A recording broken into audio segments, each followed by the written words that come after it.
जन्मदिन है, आशीर्वाद लेने आऊंगा आपसे। हाँ, प्रणाम कर लीजिए, यही आशीर्वाद रहेगा। पीठ में दर्द है तो डॉक्टर बाबा जी इसको क्या करे? ये बाबा जी क्या करे? जैसे किसी को रोग है, किसी को दर्द है, तो डॉक्टर के पास जाए। आशीर्वाद दीजिए, ठीक है। आशीर्वाद से नहीं ठीक होता। देखो बस वही समझ में नहीं आता, इसी भटकाओं में सब भटक रहे हो। कोई जंतुर बांधेगा, कोई आशीष, इसीलिए तुम सब अच्छे कर्म करो। पूर्व के पूर्व कर्मों के पाप से हमें दंड मिलता है। अच्छे कर्म करो, नाम जप करो, माता पिता की सेवा करो, सद्भाव से चलो। अभी ये कर्म नष्ट हो जाएंगे, किसी से जंतुर बंधवाने की जरूरत नहीं, किसी से आशीर्वाद मांगने की जरूरत है। अब नाम जप ना करो, खाओ मुर्गा मांस, पियो शराब, करो व्यभिचार करो, तो बाबा जी आशीर्वाद दे दे तो कोई आशीर्वाद काम नहीं करेगा। दुर्गति होगी यहाँ भी और वहां भी। हमारी बात समझो। हाँ, जरूर बुरा लगता है, सत्य विषय बुरा लगता है, पर अगर बच्चा सावधान हो जाओगे तो सुखी हो जाओगे। कोई भी हो, हम किसी एक के लिए बात नहीं करते, सबके लिए करते हैं। सब भागते हैं इस बात में कि बाबा जी आशीर्वाद दे, रोग रहित हो जाओ। कभी नहीं होगा, कभी नहीं होगा।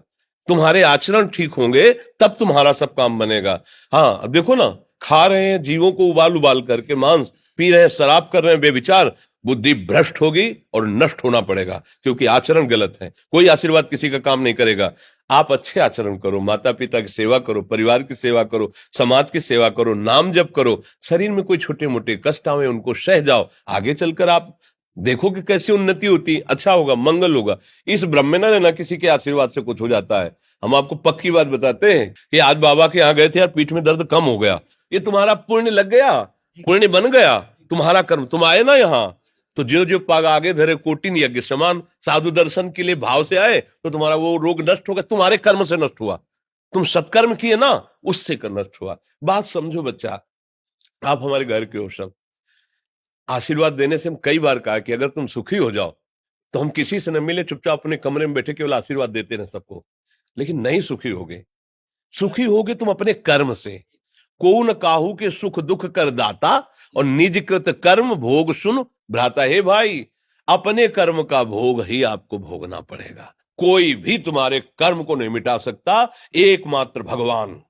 एकमात्र भगवान, मेरी बात मान लेना। उनकी शरण में और नाम जप करो, सब ठीक हो जाएगा। तुम्हारे भजन से होगा, तुम्हारे अच्छे आचरण से होगा, तुम्हारी धार्मिक प्रवृत्तियों से होगा। अब ये बात ना समझो तो फिर हम क्या कह सकते हैं? नहीं, हाँ, यही तुम्हारा जन्मदिन की सफलता है कि हमारी बात मान लो, राधा राधा रटो, कोई नशा मत करना, अपने माता पिता की सेवा करो, समाज की सेवा करो जितना। और जो कष्ट है वो स्थायी नहीं है। आज विपत्ति आई, कल खत्म हो जाएगी। अभी दिन है, फिर रात आ जाएगा, रात है तो दिन आ जाएगा। ये क्रम चलता रहता है, हमें निराश नहीं होना। सूरवीर योद्धा की तरह हमें जीना है यार, कायर की तरह नहीं जीना है। जी, ठीक है। आप